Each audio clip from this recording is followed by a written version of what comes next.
Episode 141. அப்போது அங்கு ஒரு சத்தம் வந்தது. போதும், இதோட நிறுத்து என்று குரல் வந்தது. அதை கேட்டதும் தருண், ஆதன் மற்றும் அங்கிருந்த மக்கள் அனைவரும் திகைத்து போனார்கள். தருணும் தனது சக்தியை வைத்து ஆதனை தாக்காமல் திரும்பி பார்த்தான். அவன் பார்த்ததும் திகைத்து போனான். ஏனென்றால் அங்கு சத்தமிட்டது வேறு யாரும் இல்லை, சேரன் தான். அதை பார்த்த தருண் சேரனை பார்த்து, என்னாச்சு இளவரசரே, எதுக்கு இப்ப இவனை அடிக்க வேணான்னு சொல்றீங்க என்று கேட்டார். நீ அவன் மேல போட்டிருக்க அந்த கண்ணுக்கு தெரியாத ஆற்றல் சக்தியை முதல்ல திருப்பி எடு, மத்தத நான் அவன்கிட்ட பேசிக்கிறேன் என்று கத்தினான் சேரன். தருண் இளவரசனின் பேச்சை ஏன் எதற்கு என்று கேள்வி கேட்காமல் அவனது சக்தியை வெளியெடுத்தான். அப்போது சேரன் ஆதனை பார்த்து, ஆதன், இந்த போரை நான் என் வாழ்நாள்ல மறக்கவே மாட்டேன். ஏன்னா இத்தனை வருஷத்துல உன்ன மாதிரி என்ன ஒருத்தன் மரியாதை இல்லாம பேசினதே இல்ல. அதனால நான் இந்த நாளை மறக்கவே மாட்டேன் என்று கூறிவிட்டு ஆதனை பார்த்து முறைத்தான். சேரன் ஏன் இவ்வளவு கோபமடைந்தான் என்றால், அவனும் தருணும் மிகவும் சக்தி வாய்ந்த நபர்களாக இருந்தாலும் இன்று ஆதன் இருவரையும் தரக்குறைவாக நடத்திவிட்டான். அத்துடன் சிறிதளவு மரியாதையும் கொடுக்கவில்லை. இது இளவரசனான சேரனுக்கு அவனது வலிமைமிக்க நண்பனான தருணுக்கும் மிகவும் அவமானமான ஒரு விஷயமாகும். அப்போது தருண் சேரனை பார்த்து, இப்பவாது சொல்லுங்க இளவரசரே, நீங்க எதுக்கு இந்த ஆதனை கொல்ல வேண்டாம்னு சொன்னீங்க என்று கேட்டான். சேரன் தருணை பார்த்து, இவனை நான் ஏன் உயிரோட விட சொன்னேன்னு தெரியுமா? ஏன்னா இன்னைக்கு நம்ம இவனை கொன்னா ஒரு 8வது லெவல் சக்தி உள்ளவனா நம்ம கொன்னுட்டோன்னு 100 பேருக்கு தான் தெரிய வரும். அதுவே இவனை அந்த மதுரை அகாடமி போட்டுல தலதெறிக்க ஓட விட்டு கொண்டோம்னா அங்க இருக்க பலாயிரம் பேருக்கு தெரிய வரும். அதனாலதான் இவனை இங்க கொல்ல வேணான்னு சொன்னேன் என்று கூறினான். அதை கேட்டதும் தருணம் சரி என்றவாறு தலையசைத்துவிட்டு ஆதனை பார்த்து ஒரு வரட்டு சிரிப்பு சிரித்தான். அங்கு கூட்டத்தில் இருந்த சிலர் சேரன் எடுத்த முடிவு சரியானது என்று பேசிக் கொண்டிருந்தார்கள். இருப்பினும் சிலர், இந்த சேரன் எடுத்த முடிவு தப்புன்னு தான் நான் சொல்லுவேன். ஏன்னா எப்ப இந்த ஆதன் சேரனை எதிர்த்தானோ அப்பவே அவனை சேரன் கொண்டிருந்தான்னா அவனை நீ யார் எதிர்த்தாலும் அவனுக்கு மரணம் வந்துடும்னு பயமா இருக்கும். ஆனா இப்ப சேரன் ஆதனை மன்னிச்சதே ரொம்ப தப்பான விஷயமா எனக்கு தோணுது. இதனால பின்னாடி சேரனுக்கு பெரிய பிரச்சனை வந்தாலும் வரும் என்று பேசிக் கொண்டிருந்தார்கள். ஆதன் தருணின் தாக்குதலில் தடுமாறினாலும் அவன் புகழ் மதுரை அகாடமியில் மேலும் மேலும் அதிகரித்துக் கொண்டேதான் இருந்தது. ஆனால் அவனை நேரில் பார்த்த நபர் சிலர்தான். இருப்பினும் பார்த்தவர்கள் பாதி பேர் ஆதனின் சக்தியை பார்த்து மிரண்டு போயிருக்கிறார்கள் என்பதே உண்மையாகும். அங்கு கூட்டத்தினர் பேசிக் கொண்டிருக்கும் எதையும் ஆதன் கண்டுகொள்ளவே இல்லை. அவன் சேரனையும் தருணையும் பார்த்து முறைத்துவிட்டு சோமனுடன் அங்கிருந்து அவனது ரூமை நோக்கி கிளம்பினான். அப்போது சேரனும் அங்கிருந்த கூட்டத்தை சுற்றி பார்த்துவிட்டு அங்கிருந்து கிளம்பிவிட்டான். அதன் பிறகு அங்கிருந்த கூட்டத்தினர் மெல்ல மெல்ல நகர ஆரம்பித்தார்கள். ஆதனின் ரூமிற்கு ஆதனும் சோமனும் வந்து நின்றார்கள்.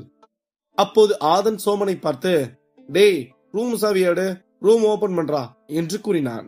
எப்பா இருப்பா, அது எங்க இருக்குன்னு தெரியல, இந்த கதவுக்கு மேல வச்சனா இல்ல எங்க வச்சேன்னு தெரியலையே என்று கூறிவிட்டு அங்குமிங்கும் தேடினான் சோமன். அதை பார்த்த ஆதன், அடே நல்லா யோசிச்சு பாடுறா, சாவி எங்க வச்சேன்னு, இல்ல யாருக்கிட்டையாவது கொடுத்துட்டு வந்திருக்கியா என்று கேட்டான். அட நான் யாருக்கிட்ட, ஆமாமா அதனே, நானும் அசோகனாவும் பயிற்சி எடுத்துட்டு இருக்கிறப்போ இடுப்புல குத்திக்கிட்டு இருக்கேன்னு அது அதுல்யா அக்கா கிட்ட கொடுத்துட்டேன்டா. ஒரு 5 நிமிஷம் இரு, நான் போய் அந்த சாவியை வாங்கிட்டு சிட்டா பறந்து வந்துடுறேன் என்று கூறினான் சோமன். அதை கேட்ட ஆதன், சரி சரி போ, போயிட்டு சீக்கிரம் வா போ என்று கூறிவிட்டு முதுகில் 2 அடி அடித்தான். அட ஏம்பா நீ வேற வண்டி மாட்டு அடிக்கிற மாதிரி அடிக்கிற, இரு வந்துடுறேன் என்று கூறிவிட்டு ஓடினான் சோமன். அதை கேட்டு ஆதன் சிரித்துவிட்டு அவனது உயிரெடுக்கும் ஈட்டி சக்தி புத்தகத்தை எடுத்து படித்துக் கொண்டிருந்தான். அப்போது அவனது அறைக்கு பக்கத்தறையான பருள் அறையில் ஏதோ சத்தம் கேட்டது. ஒரு ஆணும் வருணும் பேசிக் கொண்டிருப்பது போல கேட்டது. நம்ம யாருன்னு பார்க்கலாமா இல்ல நம்ம வேலையை மட்டும் பார்க்கலாமா என்று நினைத்தான் ஆதன். ஆதன் தனது பக்கத்தறைக்கு சென்று பார்க்காமல் தனது புத்தகத்தை படித்துக் கொண்டிருந்தான். இருப்பினும் அவனுக்கு அந்த அறையில் என்ன பேசுகிறார்கள் என்று தெளிவாக கேட்டுக்கொண்டே இருந்தது. அப்போது பருளிடம் ஒருவன், பருள், நான் உன்னை பார்க்கதான் அவ்வளவு தூரத்துல இருந்து வந்தேன், ஆனா நீ என்னடானா இப்படி பண்றியே, இது நியாயமா என்று கேட்டான். ஆதன் யார் அந்த நபர் என்று எட்டி பார்த்தான். அங்கு பருளுக்கு எதிரில் ஒரு நபர் நின்று கொண்டிருந்தான். அவன் கட்டுமஸ்தான உடல் அமைப்போடு இருந்தான். அத்துடன் அவன் மிகவும் அழகாகவும் இருந்தான். ஆதன் அவனை பார்த்து கண்டுபிடித்து விட்டான். அந்த நபர் எக்ஸ்போர்ட் லெவல் சக்தியில் இருக்கும் ஒரு நபர் என்று. ஒரு எக்ஸ்போர்ட் லெவல் சக்தி இருக்கவன் எதுக்கு இங்க வந்து பருள் கிட்ட பேசிட்டு இருக்கான் என்று நினைத்தான் ஆதன். அந்த நபரின் சக்தியை பார்க்கும்போது அவன் அட்டூரியன் அளவுக்கு சக்தி வாய்ந்த நபராகத்தான் ஆதனுக்கு தெரிந்தான். அப்படி இருக்கும்போது அவன் எதற்காக வந்து பருளை கெஞ்சிக் கொண்டிருக்கிறான் என்றுதான் ஆதனுக்கு புரியவில்லை. அப்போது பருள் அந்த நபரை பார்த்து, நான் தான் என் முடிவை உங்ககிட்ட பல வாட்டி சொல்லிட்டேன்ல, அதுக்கப்புறம் எதுக்கு என்ன தேடி தேடி வந்து டார்ச்சர் பண்றீங்க, தயவு செஞ்சு இங்க இருந்து கிளம்புங்க என்று கூறினாள்.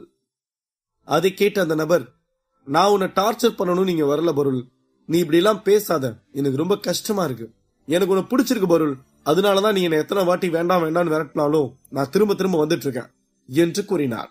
எனக்கு உங்களை பிடிக்கலங்க, நான் வேற ஒருத்தரை விரும்புறேன், அப்படி இருக்கும்போது நான் எப்படி உங்களை ஏத்துக்கிறது என்று கூறினாள் பருள். அதை கேட்டதும் அந்த நபர் பேரதிர்ச்சி அடைந்தான். மறுபக்கம் ஆதன், டேங்கப்பா, இந்த பருள் யாரையோ விரும்பிட்டு இருக்காளா, இத்தனை நாளா இந்த விஷயம் நமக்கு தெரியாம போச்சே, சரி யாரதான் இவன் லவ் பண்றான்னு பாப்போம் என்று நினைத்தான். சரி பருள், நான் உன்னை தொந்தரவு பண்ணல, ஆனா நீ யார லவ் பண்றன்னு மட்டும் சொல்லு என்று கேட்டான் அந்த நபர். அதை கேட்ட ஆதன், சபாஸ், சரியான கேள்வி என்று நினைத்தான். பருள் சிறிது நேரம் யோசித்து விட்டு, அந்த விஷயத்தை நான் ஏன் உங்ககிட்ட சொல்லணும், தயவு செஞ்சு என்ன தனியா விடுங்க என்று கூறினாள். அதை கேட்ட அந்த நபருக்கு கோபம் வந்து விட்டது. அந்த நபர் பருளை பார்த்து, அவன் யாரா வேணாலும் இருக்கலாம் பருள், ஆனா இந்த நன்ன முன்னாடி அவன் நின்னு பேசக்கூட முடியாது பாத்துக்கோ என்று திமிராக கூறினான். அதை கேட்ட ஆதன் அதிர்ச்சி அடைந்தான். ஏனென்றால் நன்னன் தான் எக்ஸ்போர்ட் லெவல் ரேங்கிங் போர்டில் 2வது இடம் பிடித்தவனாகும். அப்படி இருக்கும்போது இவன் வந்து பருளை கெஞ்சிக் கொண்டிருப்பதை பார்த்து ஆதனால் நம்பவே முடியவில்லை. இதெல்லாம் தேவையில்லாத பேச்சு நன்னன், அவனை பத்தி பேசுறதுக்கு உனக்கு என்ன உரிமை இருக்கு, நீ யாரா வேணாலும் இரு, உன்னையும் அடிக்க ஒருத்தன் இந்த உலகத்துல இருப்பான், ஏன்னா வீரனுக்கு வீரன் இந்த மார்ஷியல் ஆர்ட்ஸ் உலகத்துல வந்துகிட்டே தான் இருப்பாங்கன்னு உனக்கு தெரியாதா, அப்படி உன்னை அடிக்க போற வீரன் ஏன் நான் காதலிக்கிற ஆளா இருக்க கூடாது என்று பருள் கேட்டுவிட்டு சுற்றி பார்த்தாள். அப்போது அங்கு ஆதன் நின்று கொண்டிருப்பதை பார்த்து அவளுக்கு சந்தோஷம் அதிகமானது. ஓஹோ, நீ அவனை அவ்வளவு பெரிய வீரன் நினைச்சுக்கிட்டு இருக்கேல, அப்போ அவன் பேரை சொல்றதுக்கு என்ன பயம், அவன் பேரை சொல்லு என்று கேட்டான் நன்னன். அப்போது பருள் திரும்பி ஆதனை பார்த்தாள். ஆதனும் பருளை பார்த்தான். இருவரும் ஒருவரை ஒருவர் பார்ப்பதை பார்த்த நன்னன், உன்கிட்டதான் பருள் கேட்கிறேன், நீ காதலிக்கிற அந்த மாவீரன் யாரு, வாயை திறந்து சொல்லு என்று கேட்டான் நன்னன். நான் காதலிக்கிற பையன் பேரு ஆதன் என்று கூறினாள் பருள். அதை கேட்டதும் நன்னனை விட ஆதன் தான் அதிர்ச்சி அடைந்தான். ஆதன் வேகமாக வந்து பருளை பார்த்து, நீ என்ன பருள் சொல்ற, நீ என்ன விரும்புறியா என்று கேட்டான். நீ வந்துட்டியா ஆதன், வந்து என்னை இவன் கிட்ட இருந்து காப்பாத்து என்று கூறினாள் பருள். அதை கேட்ட ஆதன் ஏன் பருள் இப்படியெல்லாம் பேசுகிறாள் என்று எண்ணவில்லை. அவன் அப்போதைக்கு பருளை காப்பாற்ற வேண்டும் என்று எண்ணிவிட்டு பருளுக்கு அருகில் சென்று நின்றான் ஆதன். பருள் ஆதனின் கையை பிடித்துக் கொண்டு நின்று கொண்டிருந்தாள். அதை பார்த்த ஆதன், என்னடா இவ பேசினாலும் ரொம்ப க்ளோஸா பேசுறா, இல்லனா வெறுத்து வெறுத்து பேசுறா, சரி இப்போதைக்கு இவனை சமாளிச்சு அனுப்பிவிட்டு அதுக்கப்புறம் இவகிட்ட பேசிக்கலாம் என்று நினைத்தான். அப்போது பருள் நன்னனை பார்த்து, இதுதான் நான் விரும்புற ஆளு, அவனே வந்துட்டான்ல, இப்ப நீ இந்த இடத்தை விட்டு கிளம்புறியா என்று கூறினாள். பருளும் ஆதனும் இதற்கு முன்பு இவர்கள் எப்படியெல்லாம் ஒன்று சேர நின்றதே கிடையாது. இருப்பினும் அவர்கள் இருவரும் பேசுவது நடந்து கொள்வதும் பல நாட்காதலர்கள் போலவே இருந்தது. பருளின் நடவடிக்கைகள் மற்றும் ஆதனும் ஒன்று சேர நிற்பதை பார்த்து திகைத்து போனான் நன்னன். அவன் ஆதனை கோபமாக முறைத்துவிட்டு பருளை பார்த்து, இவனதான் நீ காதலிக்கிறியா பருள் என்று ஏளனமாக கேட்டான். பருளும் சற்றும் யோசிக்காமல் ஆமென்றவாறு தலையசைத்துவிட்டு ஆதனின் தோள் மீது சாய்ந்து கொண்டாள். அதை பார்த்த ஆதனுக்கு அதிர்ச்சி மேல் அதிர்ச்சியாக இருந்தது. இருப்பினும் அவன் பருளிடம் ஏதும் கேட்கவில்லை, அமைதியாக நின்று கொண்டிருந்தான். அப்போது நன்னன் பருளை பார்த்து சத்தமிட்டு சிரித்துவிட்டு, இவன் வெறும் 8வது லெவல் சக்தியில தான் இருக்கான், இவனையா காதலிக்கிற, இது ரொம்ப வேடிக்கையா இருக்கு பருள் என்று கூறிவிட்டு ஆதனை பார்த்து, டேய் ஒழுங்கா இவளை விட்டுட்டு போயிடு, இல்லனா நான் என்ன பண்ணுவேன்னு எனக்கே தெரியாது பாத்துக்கோ என்று கூறினார். அந்த மதுரா அகாடமியில் நன்னனை எதிர்த்து சண்டை போட முடியும் என்று ஒருவன் இருந்தால் அது லோகேஷ் மட்டும்தான் என்பது அந்த மதுரா அகாடமிக்கே தெரியும். அப்படி இருக்கும்போது இவன் ஒரு 8வது லெவல் சக்தியுள்ள நபரை பார்த்து அஞ்சுவான் என்பது கனவில் கூட நடக்காத ஒன்றாகும். அதை கேட்டதும் ஆதன் சிறு புன்னகை செய்துவிட்டு நின்றான். அவன் நன்னனை பார்த்து, இப்ப நீ என்ன சொல்ல வர்ற என்று கேட்டான். அப்படி கேளு, நீ என் காலில் விழுந்து மன்னிப்பு கேட்டு பருளை விட்டுட்டு இங்க இருந்து ஓடி போயிரு, நான் உன்னை எதுவும் பண்ண மாட்டேன் என்று திமிராக கூறினான் நன்னன். அதை கேட்டதும் ஆதனின் முகம் கோபமாக மாறியது. ஏனென்றால் ஆதனுக்கு தன்னை யாரும் மிரட்டினாலோ இல்லை அடிபணிய வற்புறுத்தினாலும் பிடிக்காது. அப்படி இருக்கும்போது நன்னன் பேசுவது ஆதனுக்கு கோபத்தை தான் மேலும் அதிகப்படுத்தியது. இருப்பினும் அவன் தனது கோபத்தை அடக்கிக் கொண்டு, என்னப்பா நீ எக்ஸ்போர்ட்ல இருக்கேன்னு என்ன மிரட்டுற மாதிரி இருக்கு, இந்த வேலைலாம் இங்க வேணாம் பாஸ் என்று கோபத்துடன் கூறினான் ஆதன். அடேங்கப்பா, இப்பெல்லாம் யாரு யார மிரட்டுறதுன்னு ஒரு வழிமுறையே இல்லாம போயிட்டு இருக்கு. என்னடா டேய், உன்னை நான் மிரட்டுற அளவுக்கு நீ ஒன்னும் பெரிய ஆள் இல்ல சரியா? நீயே 8வது வாரியர்ல இருக்க ஒரு சின்ன எறும்புடா. நான் எக்ஸ்போர்ட் லெவல் சக்தியில இருக்க ஒரு யானை மாதிரி. உன்னைய போய் நான் என் கூட கம்பேர் பண்ணுவேனாடா என்று ஏளனமாக கூறினான் நன்னன். அதை கேட்டதும் ஆதன் சிறு புன்னகை செய்துவிட்டு, நான் எறும்புதான், நீ யானைதான். ஆனா ஒரு எறும்பு யானையோட காதுக்குள்ள போச்சுன்னா அந்த யானையை என்னென்ன பண்ணுன்னு நான் சொல்லி உனக்கு தெரிய வேணான்னு நினைக்கிறேன். சரி, விஷயத்துக்கு வருவோம். நான் மட்டும் லெவல்ல இருந்திருந்தா இப்படி நின்னு பேசிட்டுலாம் இருந்திருக்க மாட்டேன். உன்னை நசுக்கி தூக்கி எரிஞ்சிட்டு பருல கூட்டு போயிருப்பேன் தெரியுமா என்று கூறினான். நீ எல்லாம் மீறி பேசிட்ட, இதுக்கு மேல உன்னை சும்மா வர்றது சரி வராது என்று நன்னன் கோபமாக கத்திவிட்டு தனது ஆற்றல் சக்தியை வெளியெடுத்தான். ஏனென்றால் இது நாள் வரை ஒரு வாரியர் லெவல் சக்தியுள்ள நபர் நன்னனிடம் இப்படி நடந்து கொண்டதே இல்லை என்பதுதான் உண்மையாகும்.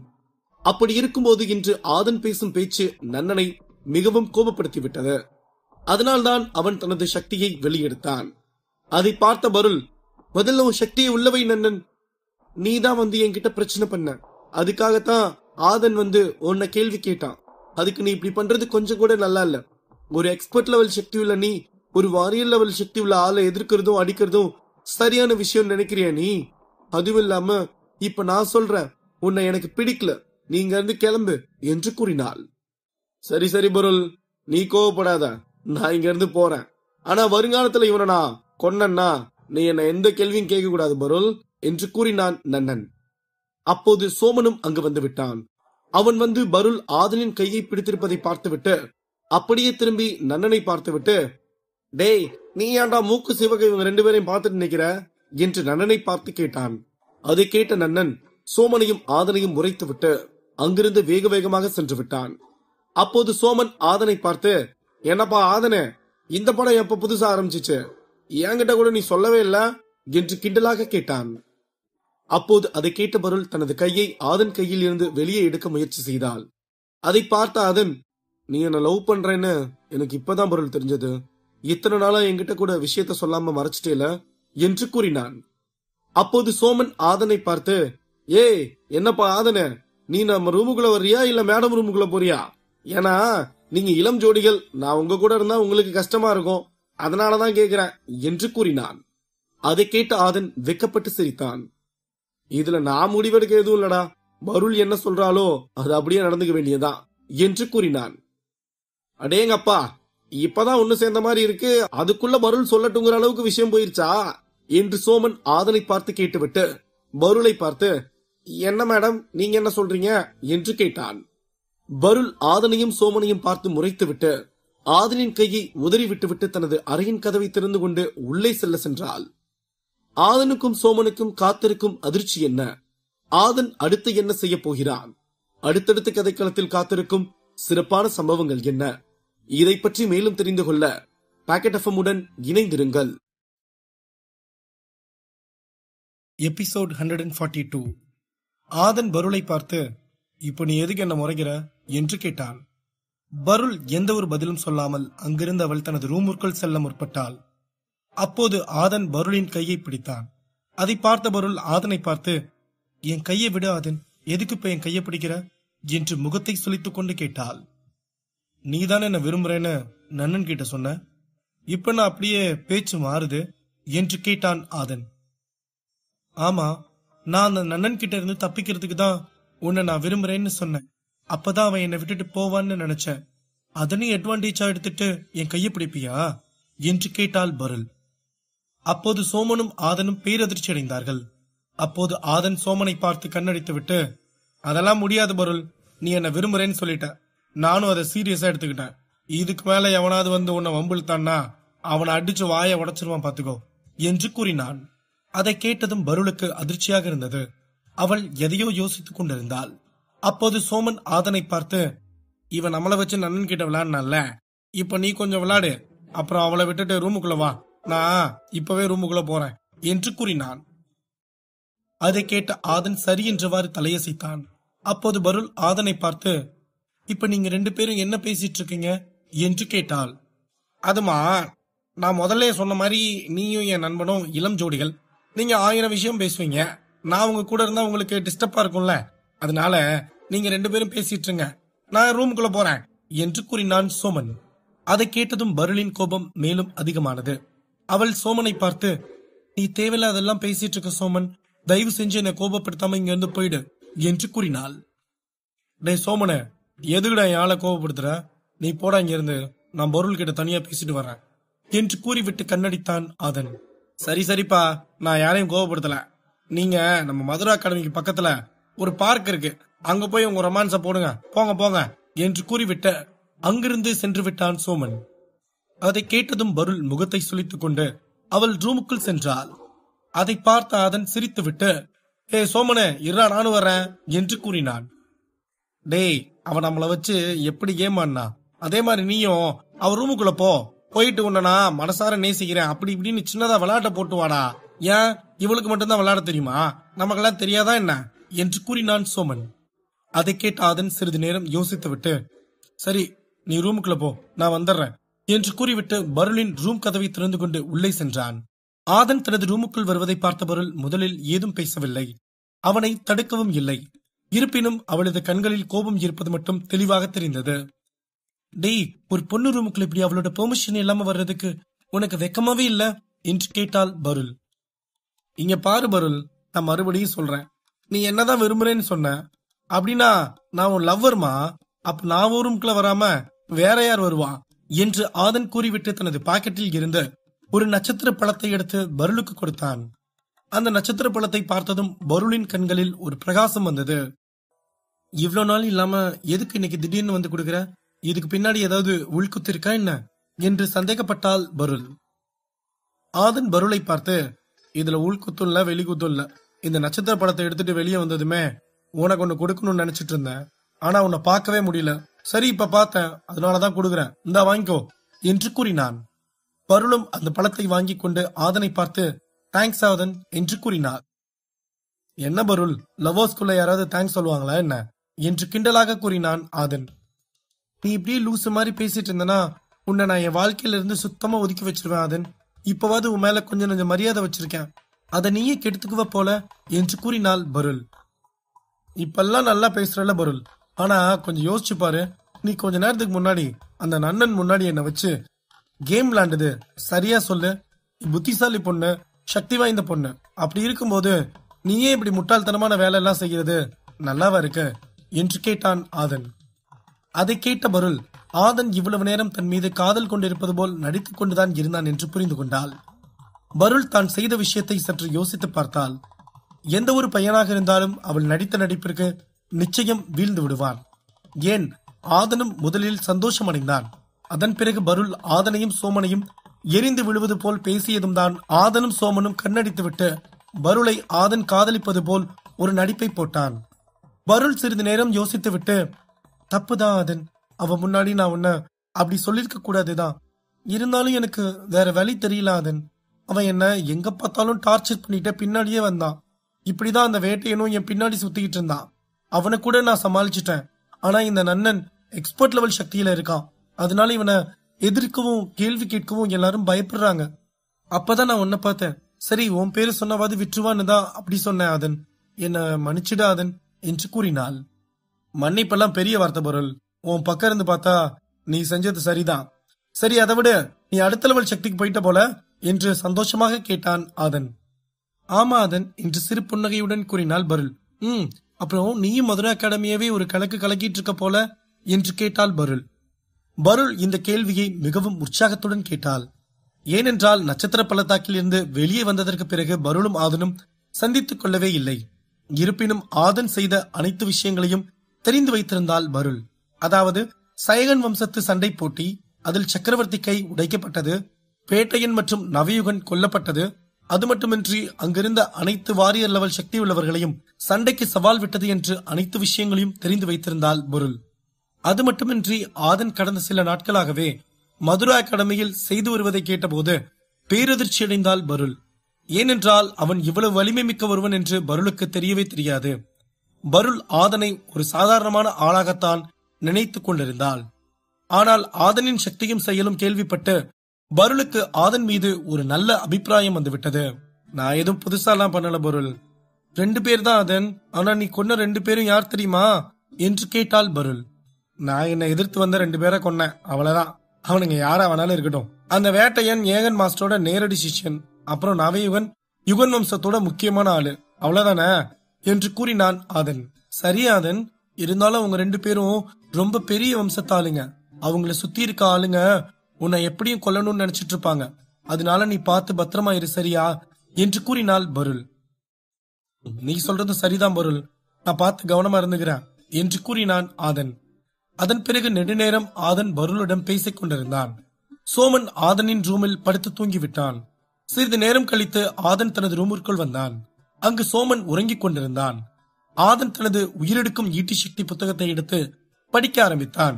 அந்த உயிரெடுக்கும் ஈட்டி சக்தி புத்தகத்தில் 3 ஸ்டெப்கள் தான் இருந்தது.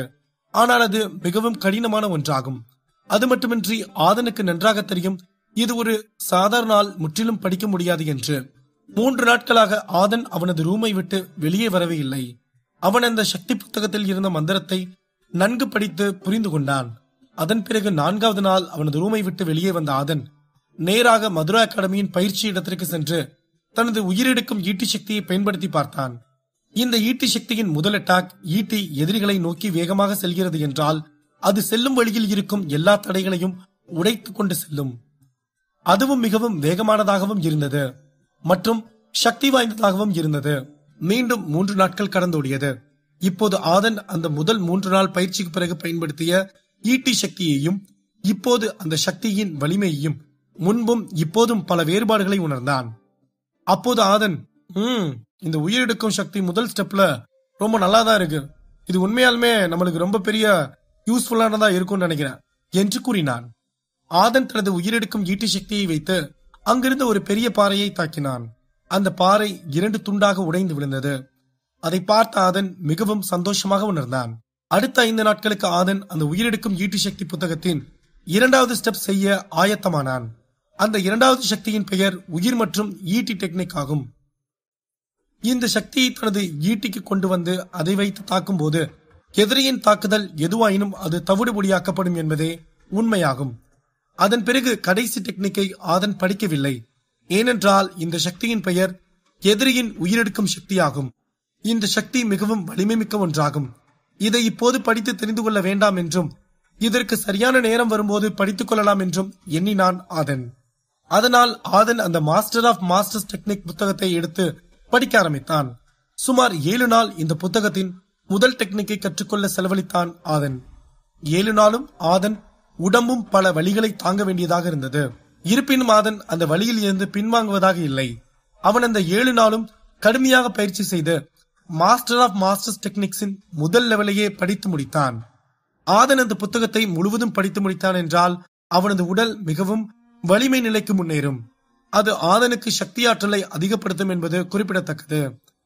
அதனால் தான் அவனை எந்த ஒரு வழியையும் பொருட்படுத்தாமல் படித்துக் கொண்டும் பயிற்சி எடுத்துக்கொண்டும் இருந்தான். அதன் பிறகு ஆதன் அந்த சக்தியை மீண்டும் மீண்டும் 2 நாள் செய்து பார்த்து கொண்டே இருந்தான். அவனது உடம்பு மிகவும் வலிமை மிக்க ஒன்றாக மாறியது. இப்போது ஆதனுடன் யாரேனும் ஆயுதம் இல்லாமல் சண்டை போட்டால் அது ஆதனை எந்த விதத்திலும் பாதிக்காது. ஏனென்றால் அவனது உடம்பு மிகவும் வலிமை பெற்றிருந்தது. அப்போது திடீரென்று ஆதனை சுற்றி ஒரு சிவப்பு நிறமான நட்சத்திர திரவியங்கள் வட்டமிட்டது. ஆஹா, நம்ம உடம்புக்கு புது சக்தி கிடைச்சிருச்சு, இந்த சிவப்பு நிறமான திரவியம் நம்மளை வட்டமிட்டு சொல்ல வருது என்று நினைத்தான். அதை பார்த்த ஆதன் தனது பாக்கெட்டில் இருந்து ஒரு நட்சத்திர பழத்தை எடுத்து தனது வாயில் போட்டுக் கொண்டான். அதை போட்ட அடுத்த நொடி ஆதனின் உடம்புக்குள் ஏதோ ஒரு புதுமையான சக்தி கிடைத்தது போல உணர்ந்தான்.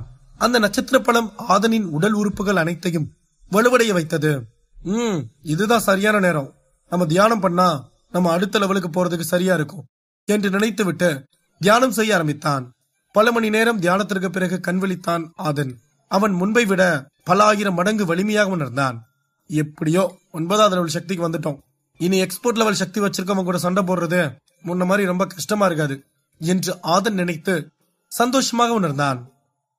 ஆதன் அதன் பிறகு சோமனை பார்க்கலாம் என்று சென்றான். அப்போது சோமன் அதுல்யா மற்றும் அசோகனுடன் அமர்ந்திருந்தான். அவன் தனது வாளை பிளக்கும் வில்லம்பு சக்தியை நன்கு கைதேர்ந்திருந்தான். அதை பார்த்த அதுல்யாவும் அசோகனும் மிகவும் ஆச்சரியமாக சோமனை பார்த்து கொண்டிருந்தார்கள்.